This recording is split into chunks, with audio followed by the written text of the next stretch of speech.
अच्छा, अब जरा मैं आपको ये दोनों चीजें एक बहुत अच्छी एग्जांपल से समझाऊंगा, समझिएगा जरा।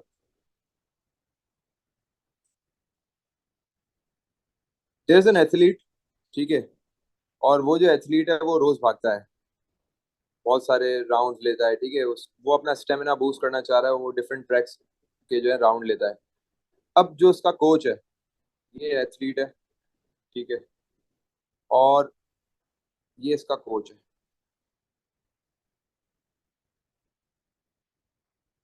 अब कोच का काम क्या है? कोच का काम ये चेक करना है कि जो एथलीट है उसकी रनिंग पावर क्या है, उसका स्टेमिना क्या है, उसका हार्ट रेट क्या है, उसका ब्लड रेट क्या है, ये सब सब कुछ ये चेक कर रहा है, सही है ना।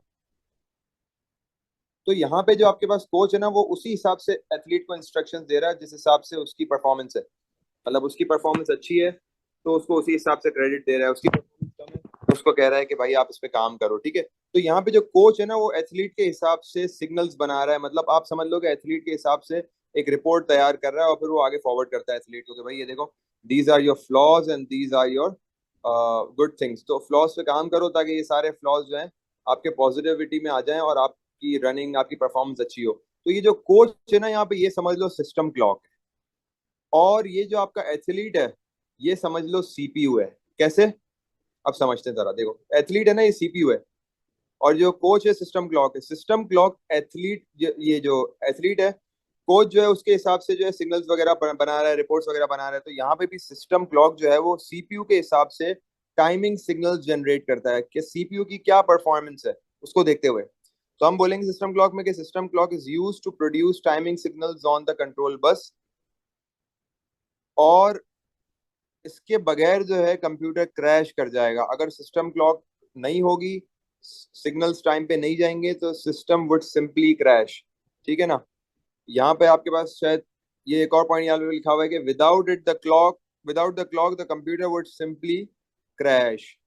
तो भाई अगर आपके पास ये कोच नहीं होगा तो एथलीट जो है डिक्लाइन में चला जाएगा, उसकी परफॉर्मेंस खराब हो जाएगी। इसी तरीके से अगर मेरे पास सिस्टम क्लॉक नहीं हुआ तो वो कोई चेक एंड बैलेंस नहीं रख पाएगा। अगर वो चेक एंड बैलेंस नहीं रख पा रहा तो इसका मतलब है कि सिग्नल्स कभी देर से आ रहे हैं, कभी जल्दी आ रहे हैं, कभी अर्ली आ रहे हैं, कभी डिले हो रहे हैं। तो इस वजह से कंप्यूटर क्रैश हो जाएगा, क्योंकि कोई देखने वाला नहीं है ना, कोई चेक एंड बैलेंस रखने वाला नहीं है। तो सिस्टम क्लॉक जो है वो सिग्नल्स के हिसाब से चेक एंड बैलेंस रखती है और उसी के हिसाब से टाइमिंग सिग्नल्स जनरेट करती है। फिर जो मैं बात कर रहा था आपको एथलीट की, जिसको मैंने बोला यहाँ पे वो सीपीयू है। तो क्लॉक स्पीड जो है ना, वो बेसिकली सीपीयू की को का आप कह लो सीपीयू का स्टेमिना है। मतलब आप ये समझ लो क्लॉक स्पीड सीपीयू का स्टेमिना है। कैसे? भाई clock speed determines the number of cycles the CPU can execute पर सेकंड। सीपीयू एक सेकंड में कितनी नंबर ऑफ साइकिल्स एग्जीक्यूट करता है। फॉर एग्जांपल हो सकता है 5000 साइकिल्स जनरेट करे, हो सकता है 500,000 जनरेट करे, हो सकता है 500 जनरेट करे। तो ये कितनी कर रहा है एक सेकंड में? उसका क्या रेट है, नंबर ऑफ साइकिल्स का क्या रेट है, मतलब नंबर ऑफ साइकिल्स जो एक सेकंड में कितनी जनरेट कर रहा है, ये क्लॉक स्पीड बताती है। और क्लॉक स्पीड को देखते हुए सिस्टम क्लॉक पे फैसला करती है कि क्या करना है। ठीक है, सारी चीजें सही चल रही हैं, लेट इट गो ऑन। अगर कोई मसला आ रहा है तो फौरन जो है उसके हिसाब से एड्रेस करता है मसले को। ठीक है, तो ये दोनों चीजें साइड बाय साइड मिलके काम करती हैं। क्लॉक स्पीड का काम है ये जो है सीपीयू की जितनी भी नंबर ऑफ साइकिल्स है ये देखना, और ये इसको जितनी भी CPU number of cycles execute कर रहा है वो बताना, और फिर उसके हिसाब से system clock timing signal produce करता है। बेटा माइक्रोफोन बंद कर दें, ठीक है। सर। जी एक सेकंड यार, ये किसका माइक्रोफोन है? बंद कर दें यार, जी बोले, अब होगा।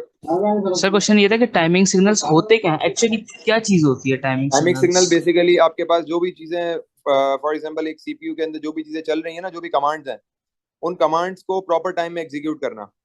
उसके जो सिग्नल्स है ना, मतलब यस नो, सही चल रहा है नहीं चल रहा है, ये सब चीजें टाइमिंग सिग्नल्स में आती हैं। फॉर एग्जांपल एक चीज है, उसको 0.3 सेकंड्स में कंप्लीट करना है, वो 0.35 सेकंड ले रही है तो गड़बड़ है। समझ रहे हैं? ये बेसिकली टाइमिंग सिग्नल्स होते हैं। सर पास पेपर में सर इसका कोई क्वेश्चन है? जी जी बिल्कुल है, इसके क्वेश्चंस आए हैं। क्लॉक स्पीड क्या होता है, डेफिनेशन पूछिए। सिस्टम क्लॉक क्या होता है, डेफिनेशन पूछिए। और क्लॉक स्पीड अच्छी सर होगी तो सीपीयू की परफॉर्मेंस अच्छी होगी, क्लॉक स्पीड कम होगी तो सीपीयू नहीं परफॉर्म कर पाएगा अच्छा। जी, सर ये सिस्टम क्लॉक और क्लॉक स्पीड प्रेजेंट कहाँ पे होते हैं? ये आपके पास मेन सीपीयू के अंदर ही प्रेजेंट हुए हुए होते हैं। जो आपके पास फेच एग्जीक्यूट साइकिल है ना, ये उसी के ही पार्ट है। ये कंट्रोल बस के साथ लगे हुए होते हैं। कंट्रोल बस से सारे सिग्नल्स हमने पढ़ा था ना, कंट्रोल बस क्या करती है, सिग्नल्स एक्नॉलेजमेंट्स ट्रांसफर करती है, तो ये इसी के साथ कनेक्ट हुए होते हैं। ठीक है, अच्छा इसके बाद एक और चीज है, वो यहाँ पे मेंशन नहीं है, मैं आपको मेंशन कर देता हूँ। इसके बाद आपके पास जो एक चीज है वो आती है cache memory. Cache memory, cache memory के बारे में पता है किसी को, क्या होती है कैश मेमोरी? सर टेम्पोररी चीजें जो स्टोर करके रखती हैं हमारी, हमारे जो अभी हमने थोड़ी देर पहले जो कुछ चीजें खोली हो उन सबकी हम्म, डिटेल्स वगैरह, ताकि रीओपन करें तो आसानी से खुल जाए। बिल्कुल सही है, ऐसा ही है। तो बेसिकली ये आपके पास आप समझ लो कि इट सर इज, जी सर पूछ मुझे सकते हो। पूछना था कि क्लॉक स्पीड मुझे समझ नहीं आई। क्लॉक स्पीड बस आप ये समझ लें कि क्लॉक स्पीड सीपीयू का स्टेमिना है। मतलब सीपीयू कितने साइकिल जनरेट कर रहा है एक एक सेकंड में, वो क्लॉक स्पीड बताएगी। CPU for example 4000 signal generate कर रहा है एक सेकंड में, तो ये क्लॉक स्पीड है। ये जो 4000 सिग्नल्स है ना, ये क्लॉक स्पीड है। समझ आ गई? कौन पूछ रहा है? यस सर आ गई समझ। ओके, आप पूछे, मना ठीक है। अच्छा, तो ये क्या करता है कैश मेमोरी में? सिंपल सिंपल से आप ये लिख लें कि it is a memory that stores, ये स्टोर करती है, दैट स्टोर्स रिसेंटली, जो आपने अभी भी खोला है, रिसेंटली एक्सेस्ड डेटा। जो अभी अभी आपने रिसेंटली एक्सेस किया है डेटा को, डेटा, सही है, जो भी अभी अभी रिसेंटली एप्लीकेशंस खोली हैं, जो भी खोली हैं, उसको ओपन करती है। ठीक है, और ये इससे सर होता क्या है, ये क्यों, उसका क्यों इस्तेमाल है? इट, ये क्या करती है, it boost up the loading period. Performance. हाँ, बस आप ये बोल दो कि ये जो है ना, कोई भी चीज को आपने ओपन करना है ना, तो वो जल्दी टाइम में ओपन हो जाएगी, तो ये बूस्ट कर देती है परफॉर्मेंस। कोई भी एप्लीकेशन को ओपन करना है, फॉर एग्जांपल अभी देखो, मैं आपको एग्जांपल दे रहा हूँ। अभी ये देखो, मैं अगर मैं आपको दिखाऊं, ये देखो 4 फोल्डर्स दिख रहे हैं आपको, ये चारों फोल्डर्स, हम ये अज्यूम कर रहे हैं चारों फोल्डर्स कभी कैश में पड़े हुए हैं, सही है।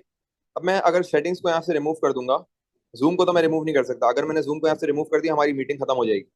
जूम को तो मैं रिमूव नहीं कर सकता।